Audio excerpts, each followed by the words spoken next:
Hello, and welcome to Access Program's October Community Chat. My name is Jada Jackson. I am a first generational college student. I'm currently a fourth year student at The Ohio State University studying chemical engineering, and I have a 3-year-old son who attends preschool. On the side from becoming a chemical engineer, my dream is to become a well known motivational speaker. I would like to thank you all for joining us today. Before we get started, I would like to briefly share with you a little bit about the Access program at Ohio State University and the purpose behind our monthly community chats. The Access program is an academic and social support program to assist parenting students who are pursuing a college education at The Ohio State University. We offer a variety of services to the parenting students in our program, such as programming on parenting and life skills, childcare, and housing aid, and scholarship opportunities. Since 2005, our program has organized and offered the National Student Parent Support Symposium with the purpose of bringing together students, community, and higher education professionals to discuss best practices when supporting post-secondary parenting students and their families. In May, we successfully hosted a virtual version of the symposium.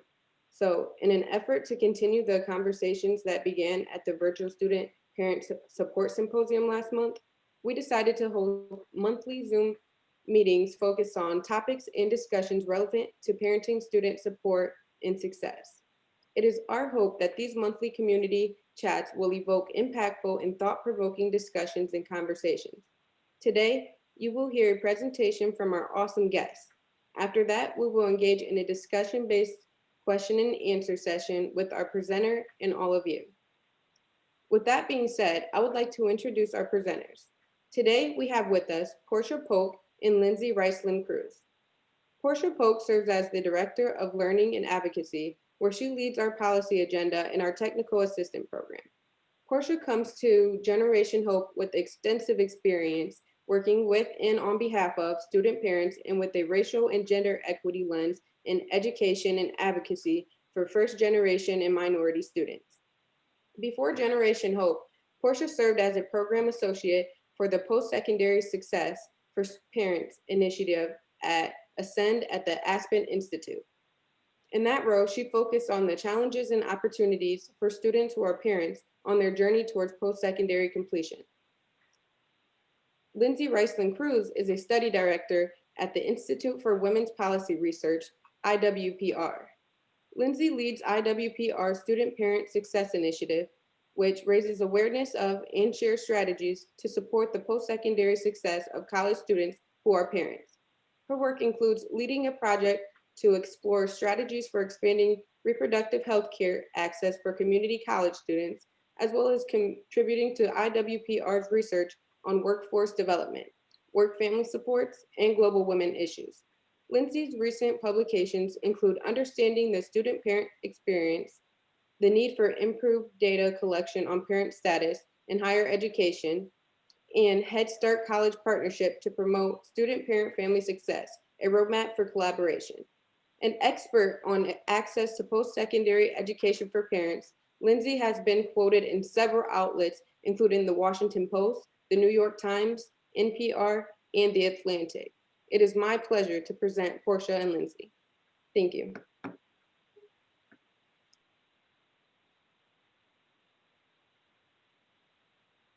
Thank you for that lovely intro, Jada. I am going to share my screen momentarily and then get started.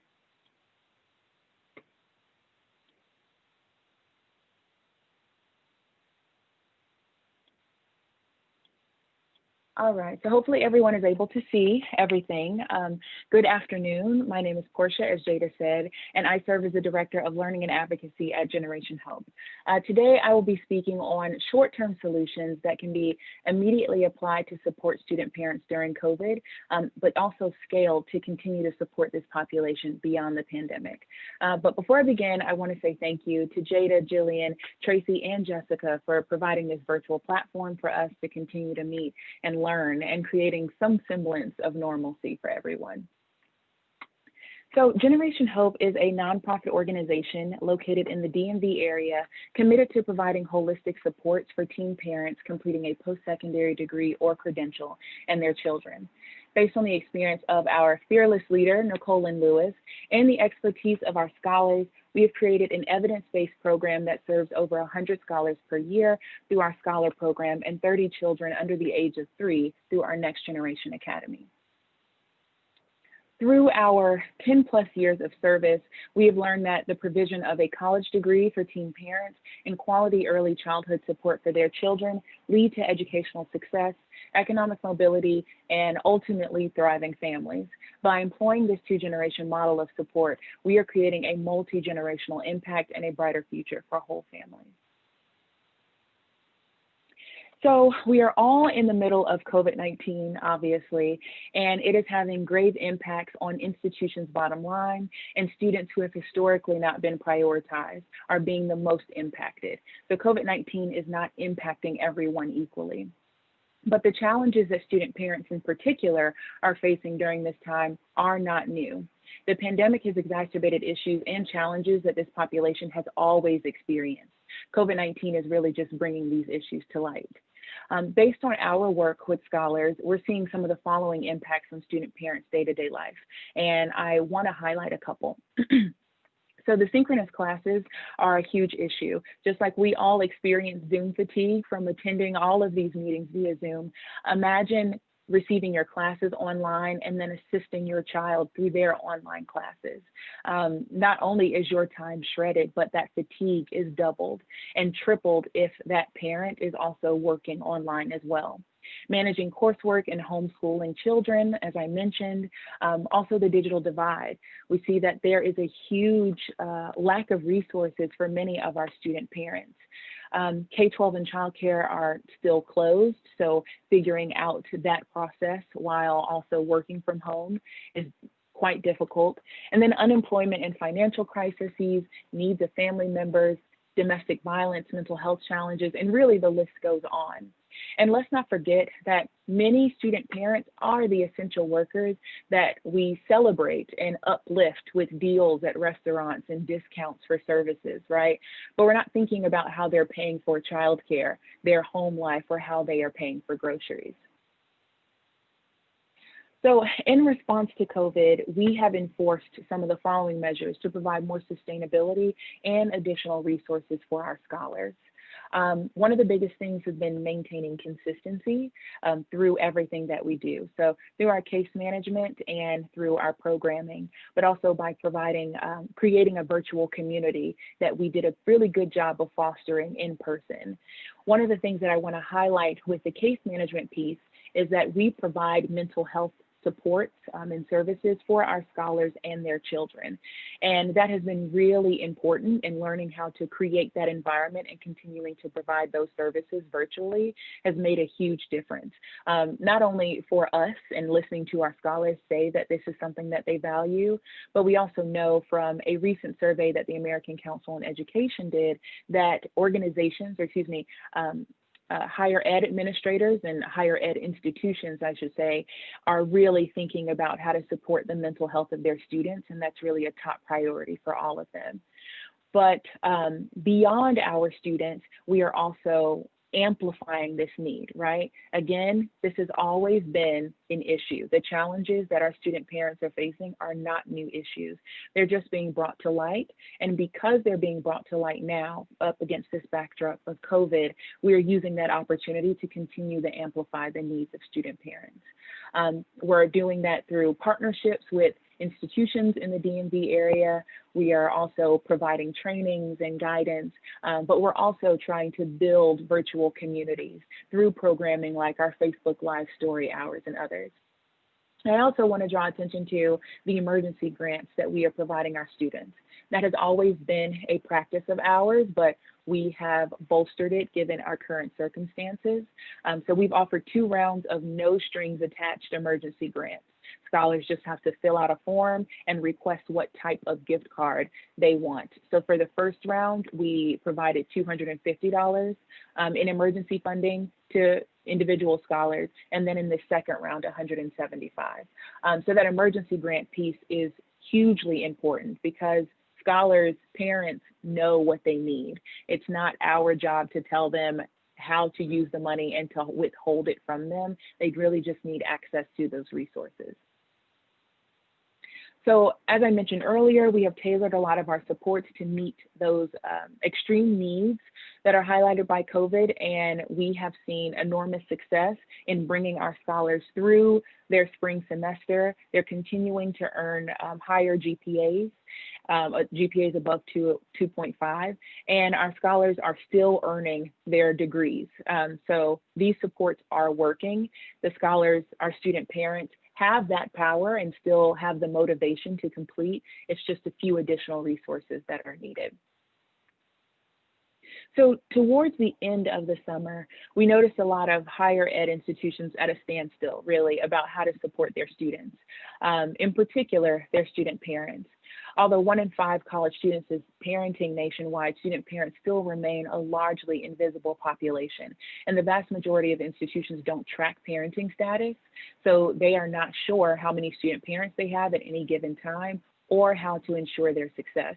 And as I'm reiterating throughout this presentation, these truths have always been evident, but they're being highlighted by COVID. So with funding from the Selden Herring Smith Foundation, we developed a higher ed toolkit to call out immediately applicable strategies and supports for student parents as institutions figure out how to navigate the fall. And so some of those recommendations included in that toolkit include making sure a student parent is on your reopening task force. You can't reopen something that impacts the population without including them. Establishing or increasing emergency aid. So really going back to the importance of just having the resources available for student parents. They know what they need, they just need the access. Committing to asynchronous learning, so embracing flexibility in this time of uncertainty is extremely important for this population. Creating a family-friendly syllabus. We've gotten a lot of feedback on that seemingly small act being very impactful, not only for frontline college staff like professors, but also for the students in their classroom. I also am an adjunct at the University of DC, and I included this language in my syllabus, and I've had some of the student parents in my class embrace it and say how much it means to have that space created for them in the classroom. And lastly, sending a welcome email that embraces parenting. Student parents want to know that there's a community for them, but also that the larger community cares about all of their identities, and that includes being a parent, not just a student. So to continue, the toolkit also includes messages about being more flexible than ever. So again, checking on student parents' mental health and family needs and financial situations and their connections to community resources is key, but not just during COVID, right? This should be a standard practice.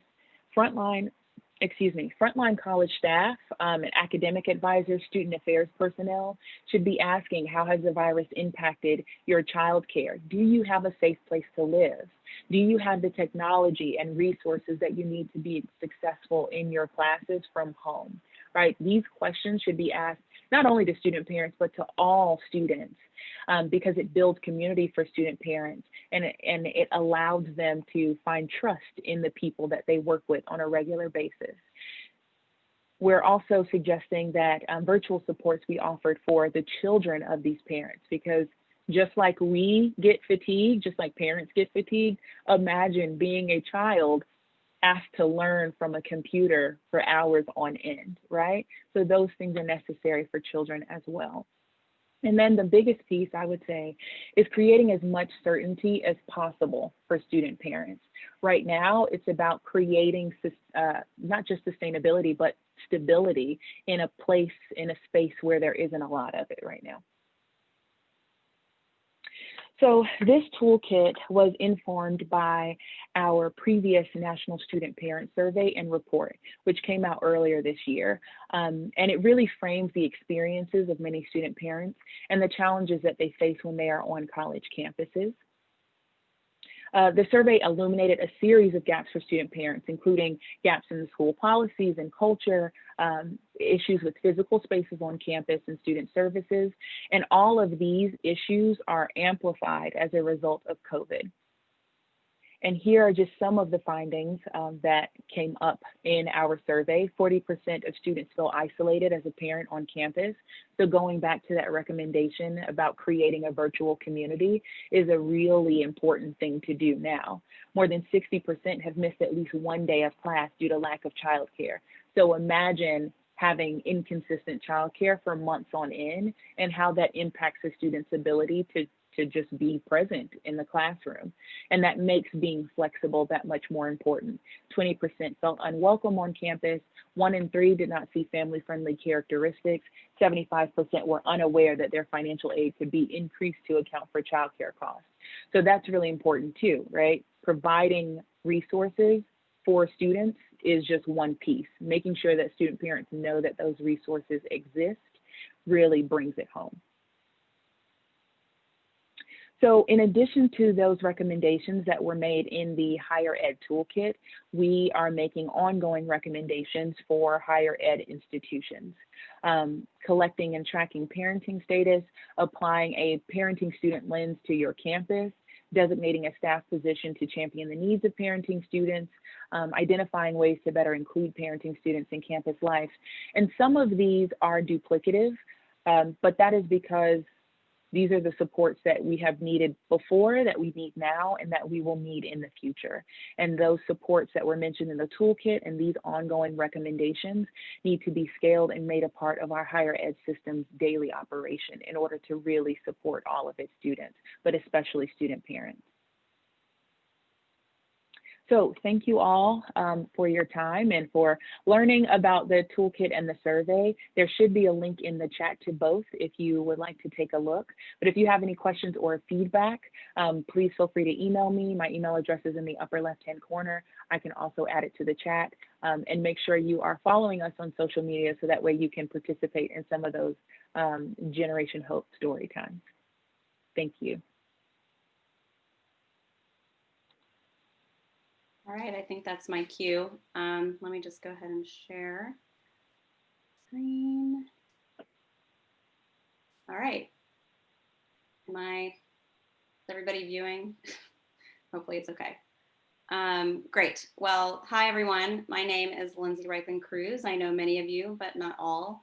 As you heard earlier, I'm a study director at the Institute for Women's Policy Research, which is a nonprofit, nonpartisan research institute based in Washington, D.C., but with a national focus. And broadly, we build evidence to shape policies that grow women's power and improve the economic well-being of families. And the Student Parents Success Initiative is a body of work that is focused on college students who are parents, many of whom are moms. And we conduct research and analysis, we provide technical assistance, and we share promising practices and programs to raise awareness of the student parent population and make sure that people are aware of the strategies that can promote their success. Sorry, I'm just not used to these shared screen things. So today, I'm going to talk a little bit about kind of thinking bigger than COVID, and I really appreciate the framework and the foundation of information that Porsche shared because it so meaningfully articulates what students are going through right now and what they need from their campuses. But what I'd like to talk about today is kind of thinking what lessons can we learn from this moment about what student parents need, and coming out of the pandemic and into the post-COVID world, what can we be doing to rebuild the system so that it is fundamentally more family-friendly, more inclusive, and more effective for student parents who we know have caregiving demands, who need flexibility, and really who, with just a little extra help, are just gonna thrive and attain the degrees that they need to support their families. So now is the time to think about these lessons and gain momentum towards kind of the bigger ideas for rebuilding our system more effectively.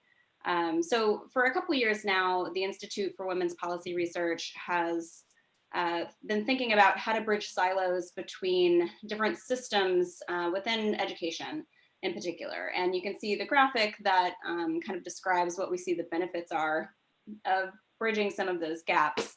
But when it comes down to it, we know that institutional support for campus childcare is really it's not what we'd love it to be. And we have seen a fairly steady decline in campus childcare around the country over the last decade or two. And I fear that trend will only continue post-COVID.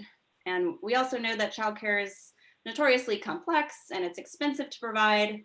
And while we need higher education institutions to more enthusiastically and sustainably understand that meeting students' caregiving needs is part of the overall picture for improving student success, they also shouldn't be expected to fix, the massive gaps in access and affordability that exist because of a broken childcare system.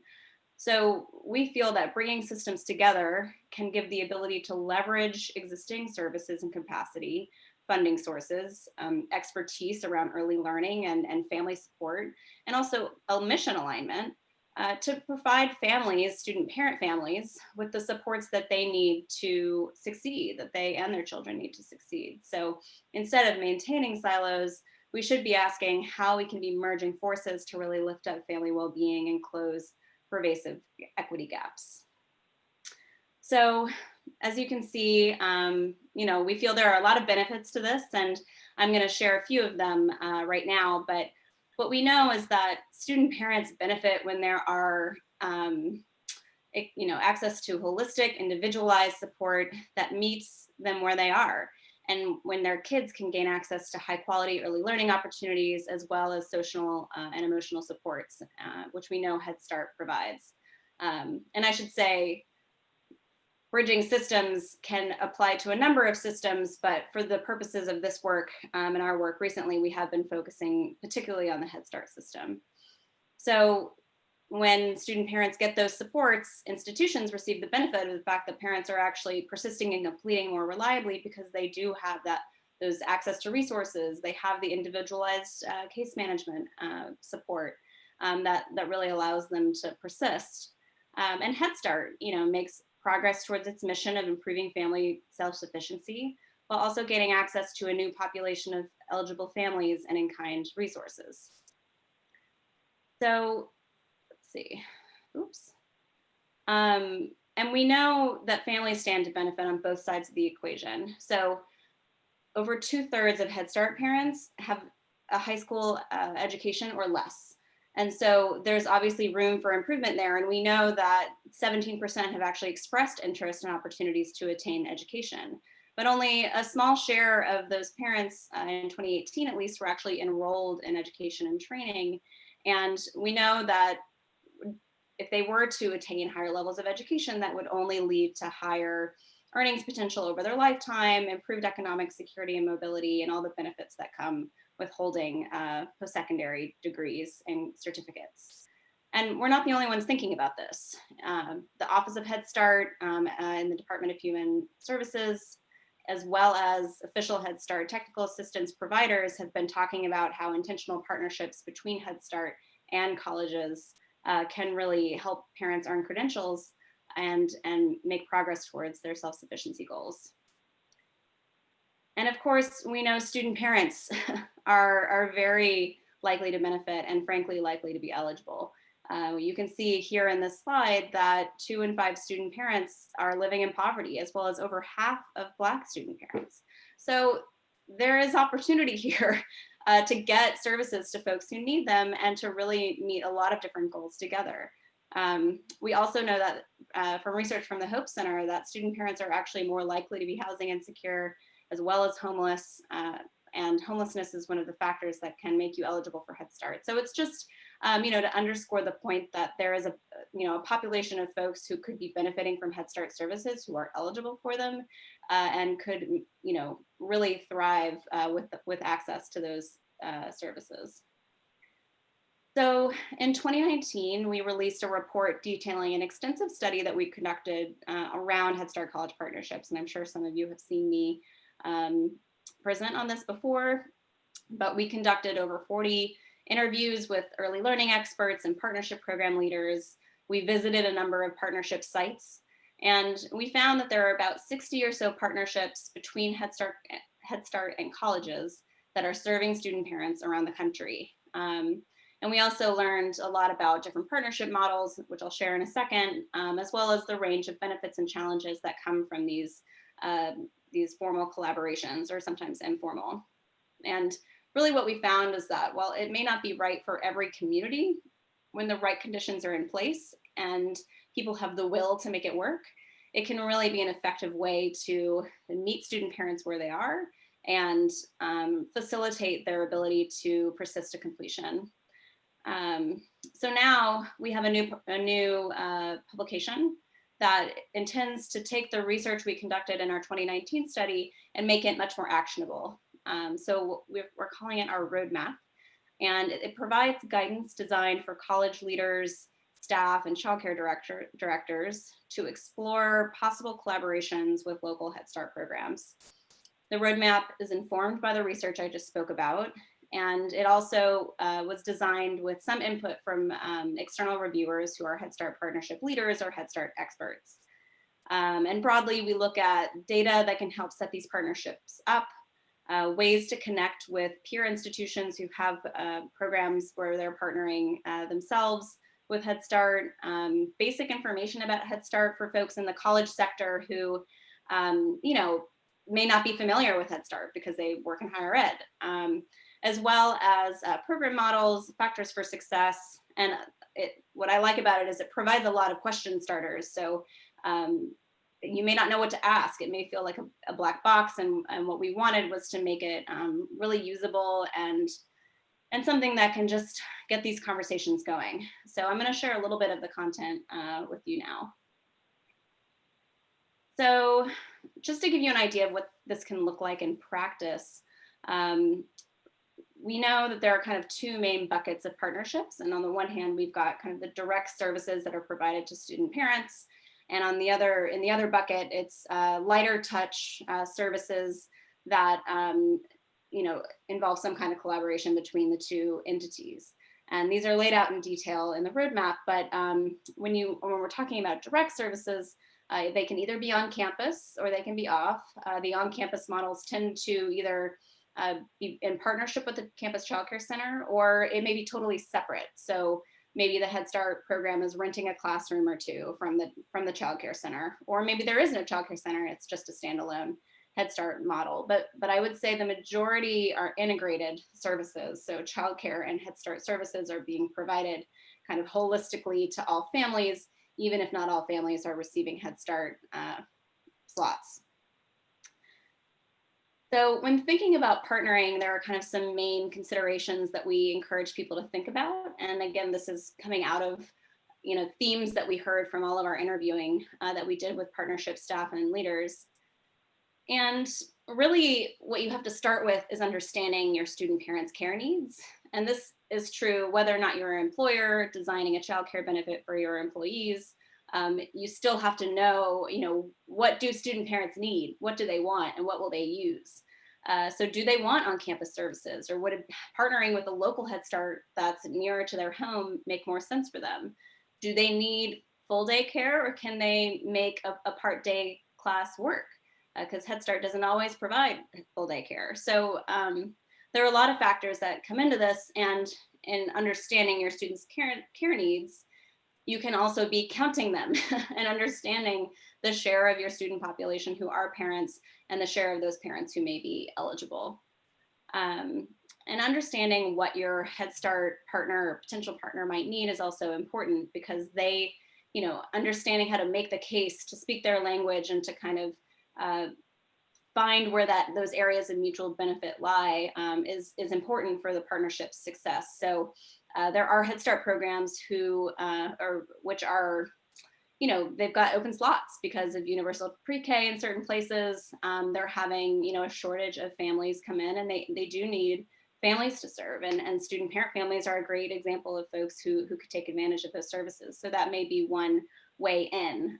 They may need space. They may want to run a classroom. So there's different pieces there that you can kind of fit together to see what works for both partners.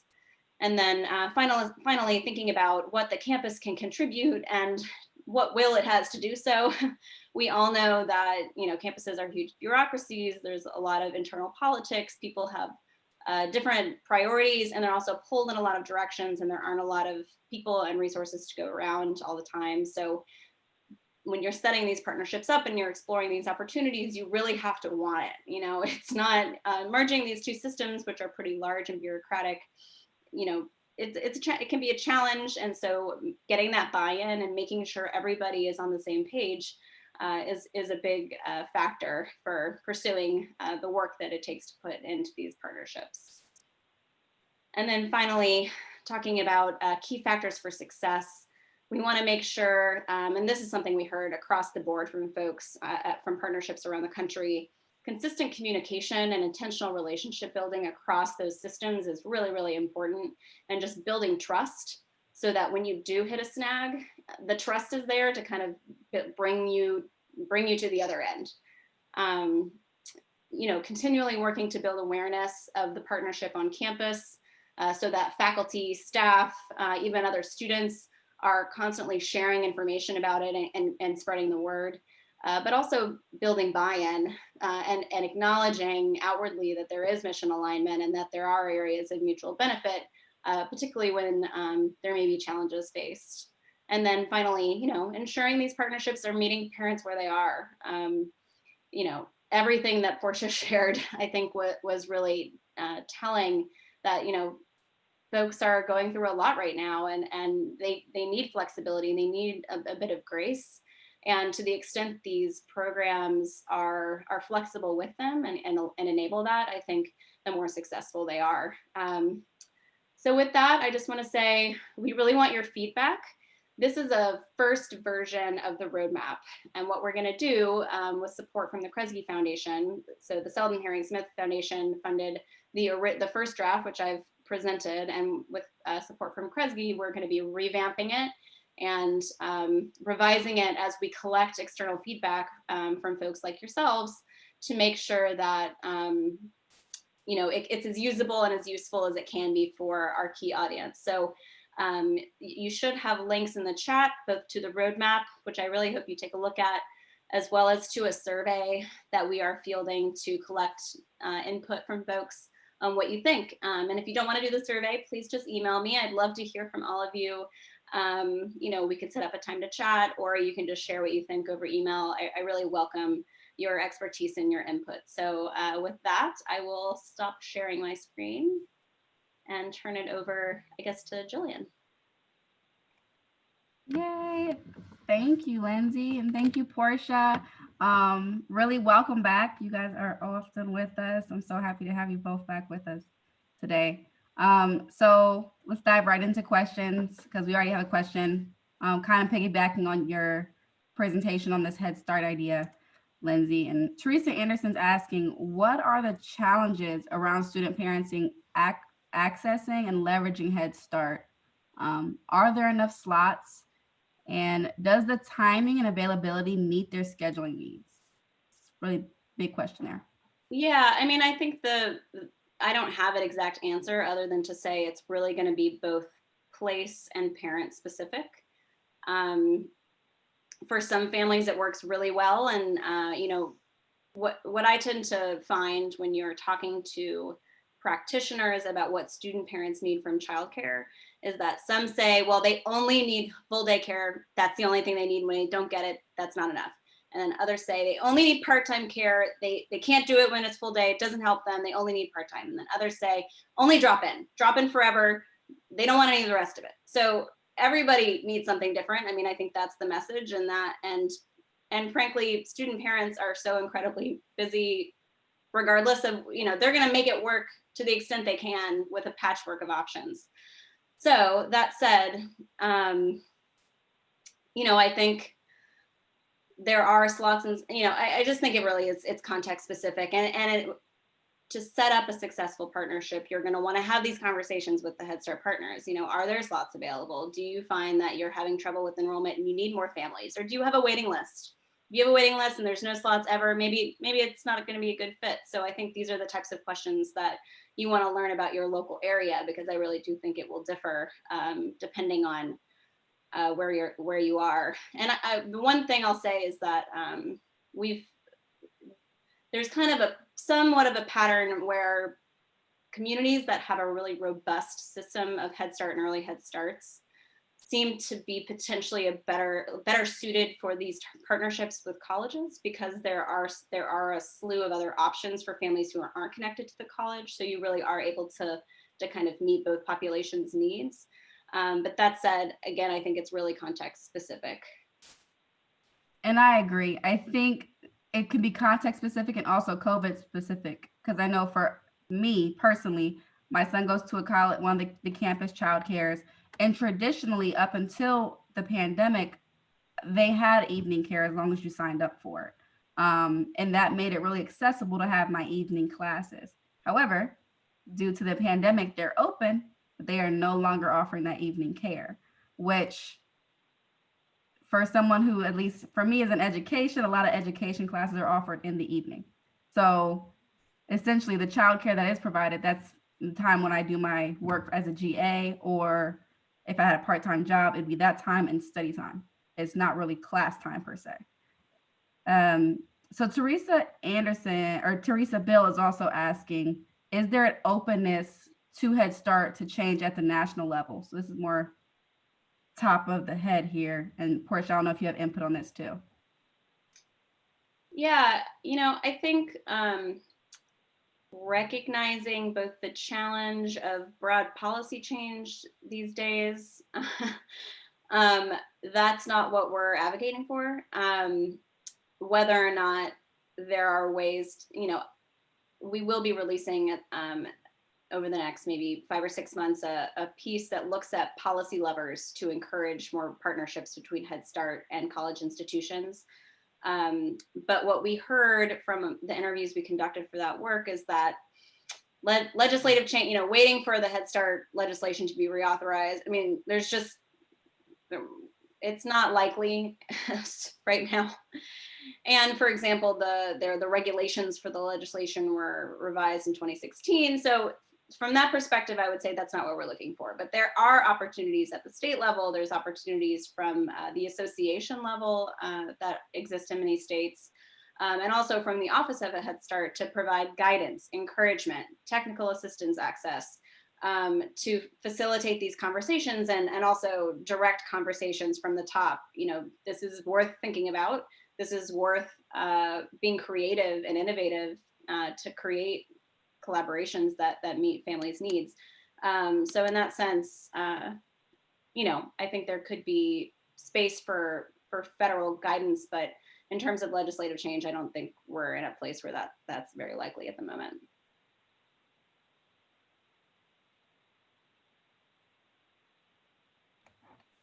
I agree. And I think the policy window actually isn't really even open yet for this. And it probably won't open until the pandemic is kind of resolved in a way that makes people feel more safe to go back to daycares and to open back up fully.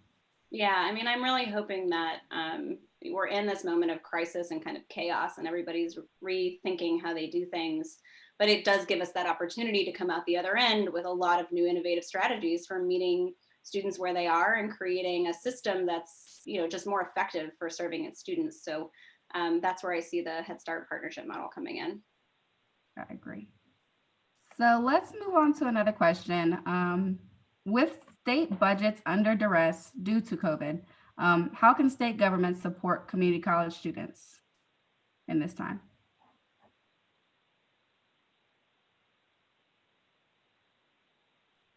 Porsche, you want to take that one? Yeah, I can start. So I think the biggest thing is first collecting data on student parenting status. We all know that if a group is not being counted, then they're not going to be prioritized.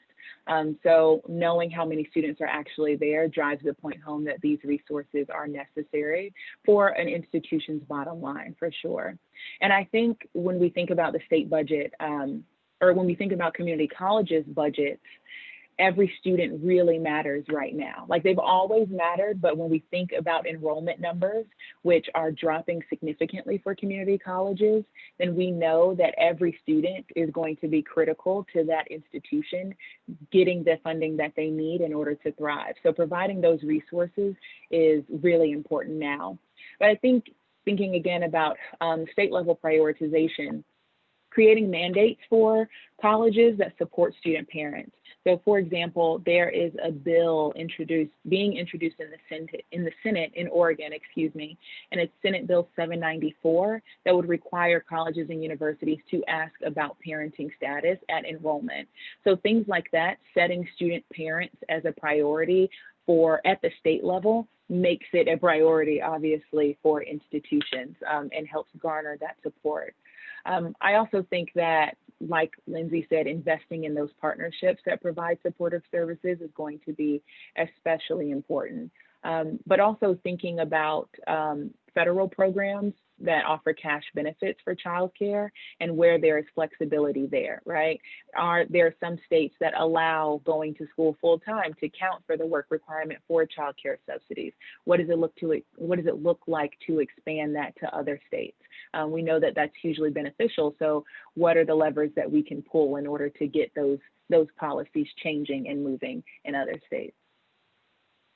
And I'll just piggyback real quick to kind of underscore something you said, Portia, about investing in the programs that provide supportive services. I sort of randomly testified at a Illinois Senate hearing yesterday on student supports. And there was a question from one of the state senators about investments in institutions that provide supportive services. He asked basically, should we be weighting state financing for education by the level of support they provide their students? And, it took all of my self-control not to be like, yes, yeah, because it's an equity issue, because providing supportive services, wraparound supportive services for students that is the type of work that is going to achieve greater equity outcomes for our students. And when you put your money where your mouth is, and, like Portia said, if you don't count it, you don't value it. If you're not, you have to put that money into the supports that we know are going to lift up the students who face the greatest challenges. And that's student parents, but that's also students of color, that's students who are first gen, who all the students we talk about every day, I thought that was it was great to hear that question proactively asked. And I do think that there's room to push that forward.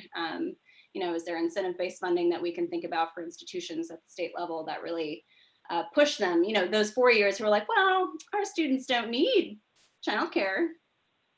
Yeah, well, one, they go somewhere else because that other school provides childcare. So let's broaden how we think about our students today and provide them the support they need. Okay, I'll get down off my horse now.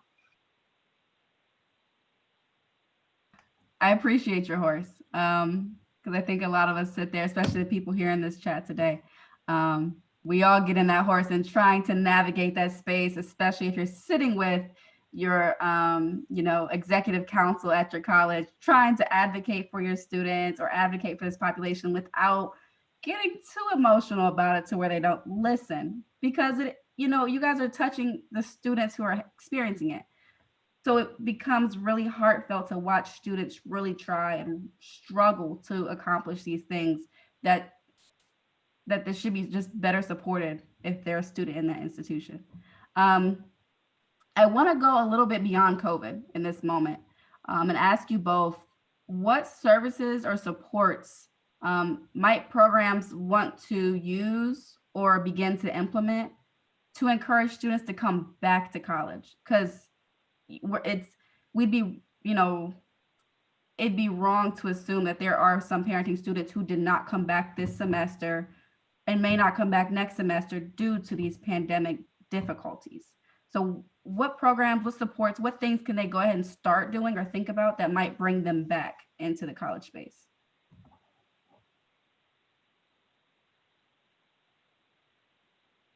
You want to start?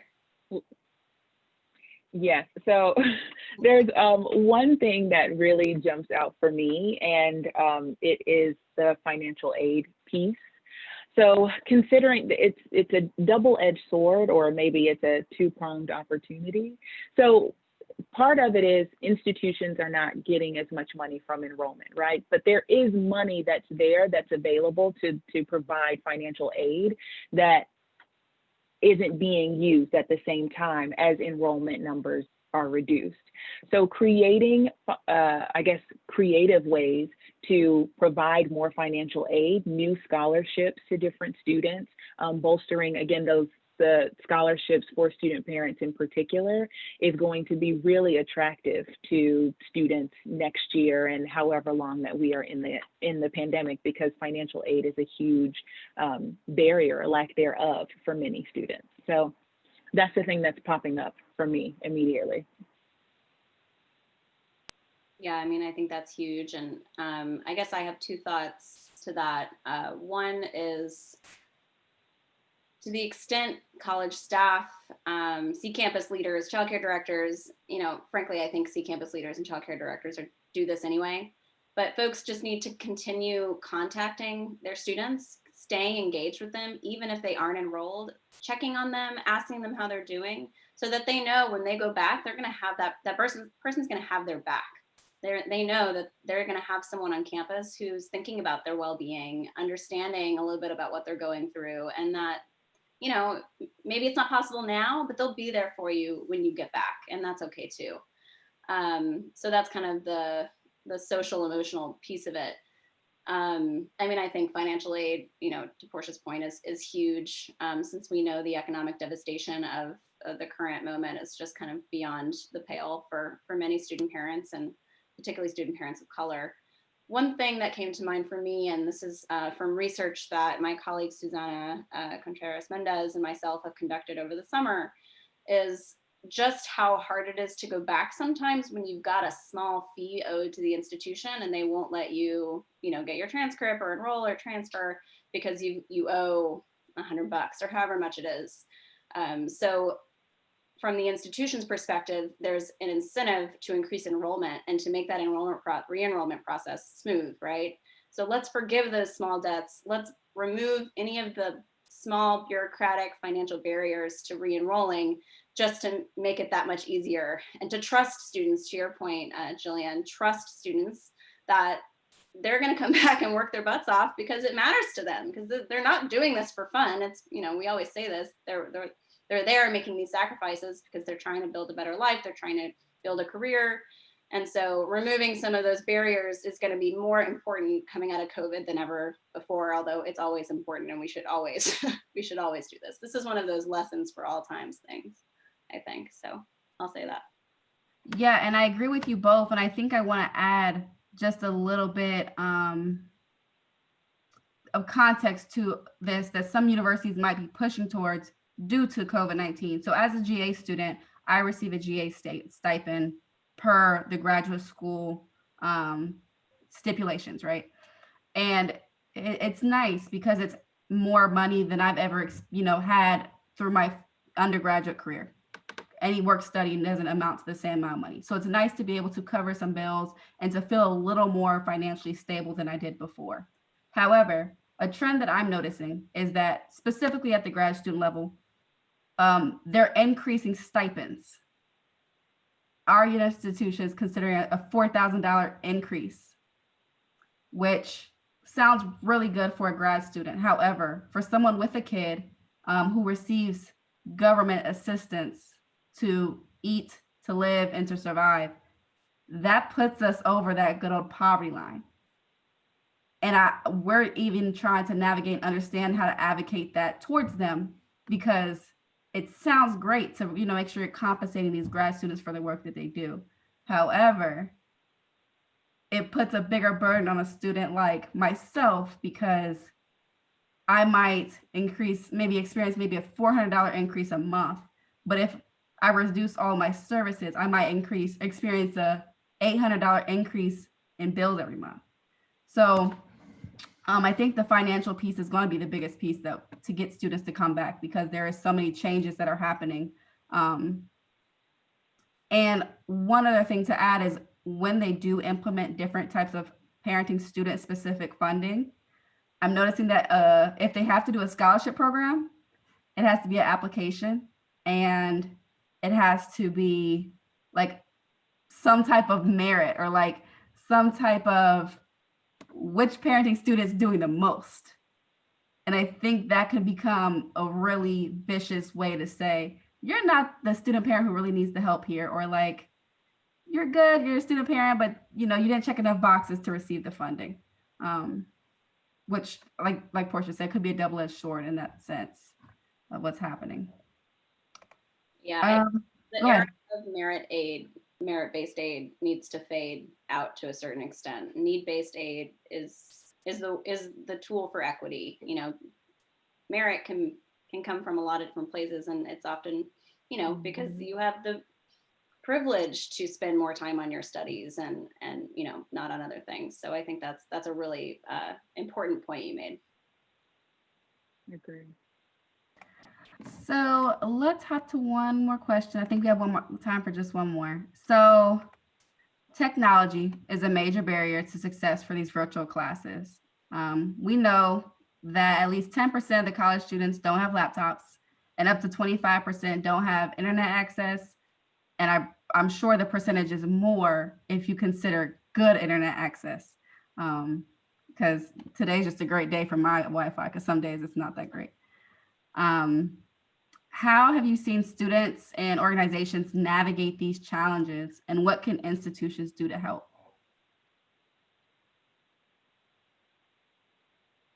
Lindsay, I'll start it off. So yeah, student parents are dealing with this issue in more so, I would say, than a lot of other communities. Like with our scholars, we see families that are sharing one laptop. So for work, for school, and for their children, right? We see folks using Wi-Fi in school parking lots or in other places where they can access it because they can't have it at home. And imagine sitting in your car for 3 hours in a parking lot with children in your backseat, right? It's not, it's difficult. A lot of people do it all the time, but it's a hard reality for many to think about. So I think first acknowledging that that's a real experience and that that's what people are dealing with. I think institutions can expand or start providing equipment and hotspots to students and not make it contingent on a scholarship. I know a lot of institutions like you are awarded this full ride and your laptop comes with it, not realizing that a laptop is now a basic necessity for you to get through college, no matter what your merit level is, I guess. So I think acknowledging that and beginning to provide those tools is going to be really important. But also at the state level, we need to start thinking about an expansion of broadband and device access. And Jillian, you made a good point. There's a huge difference between having the bare minimum with Wi-Fi access and then having Wi-Fi that actually supports your lifestyle. And so making those a little more equal, I think is going to be really important too. I second what she said. All right, ladies. Well, I want to stay true to our time that we all agreed on and be mindful that we all have things to do. So do you have any last closing points you want to make or statements before we go ahead and close out? Just thank you for allowing us to have this opportunity to chat. We know that, as we have said over and over again, these are not new issues, but any opportunity that we have to drive them home and make sure that people understand that they're not new issues and that there are solutions that are immediately actionable is great. So just thank you all again for allowing us to do this. Yeah, thank you, Access Collaborative team. You guys are incredible and always a pleasure to see your faces and work with you. And thank you to everyone on the call for the work you do for student parents and for students.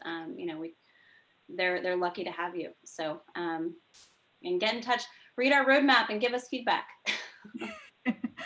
Thank you both. We're so excited to have you back, and hopefully we'll be seeing your faces again for the symposium, May 18th through 20th. On your screens now is both Portia and Lindsay's contact information, their Twitter, their LinkedIns. I recommend following them on both because I know that's where I sometimes go to glean information about parenting student populations and supports and everything that's happening. So I want to close out by sharing with you all, next month, we will be meeting right here again a little earlier in the month to be mindful about holiday travels and breaks and things like that. So on Thursday, November 18th at 1 p.m., we will be here with one of our presenters from the 2019 Symposium, Carolyn Progrera Spencer. She'll be presenting on the invisible barriers to persistence for Latinx student parents. That registration is already open, and I'm going to drop it in the chat for you. You'll also get emails for it. And lastly, we have one community chat left available up to the symposium. So if you would like to present or lead a discussion for us, submit a proposal. It's truly, this how we create this community and build this content for this community, so that going forward, when we are all trying to advocate for these parenting students, we have the content knowledge there to reference for people to go and learn and glean everything they need to know to make the student parent success a thing.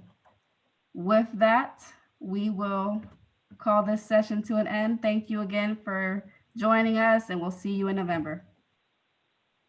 Bye, everybody. Thank you. Have a good one. Thank too. you. Thanks, Bye, ladies. y'all. See ya. Stay safe.